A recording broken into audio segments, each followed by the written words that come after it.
Hello, I'm Don Ford, Senior Technical Trainer for Heatcraft Refrigeration Products. A question we often hear from technicians in the field is, how do I measure system superheat?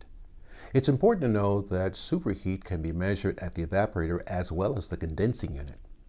Typical superheat can range per application, but a good starting point is generally 6 degrees at the evaporator and 20 degrees at the condensing unit. The condenser is higher because superheat is picked up on the suction line from the evaporator to the condensing unit outside. To measure suction pressure either at the condensing unit or the evaporator, you'll need some tools. A compound manifold gauge like this one, and a digital thermometer like this one. Connect your low side manifold gauge to the evaporator service port, normally located at the main outlet of the manifold. Note the pressure and relate that to the calculated pressure on your compound gauge. For those not familiar with using the compound gauge, on the low side, notice that each one of these dials is graduated, depending on the refrigerant that you're using. In this case, we're using R404. So you find that it's color-coded. There's a disc that aligns a temperature with the pressure. We do that, now you have the calculated pressure-temperature relationship of that refrigerant that will help you calculate your superheat.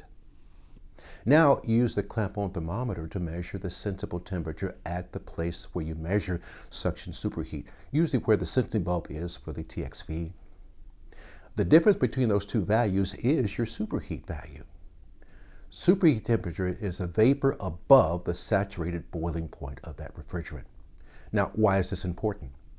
If superheat is too low, there can be liquid flood back to the compressor, and that can cause compressor to be damaged, as well as oil not to be flowing as well.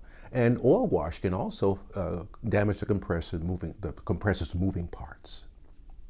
And superheat, if it's too high, there may not be sufficient volume of vapor to properly cool the compressor. And this might directly be a correlation with damage to the compressor due to high temperature. We also get asked, how do I adjust superheat? That really depends on the system, so it's best to refer to the I&O manual. If you'd like to continue your refrigeration education, please visit heatcraftrpd.com/training.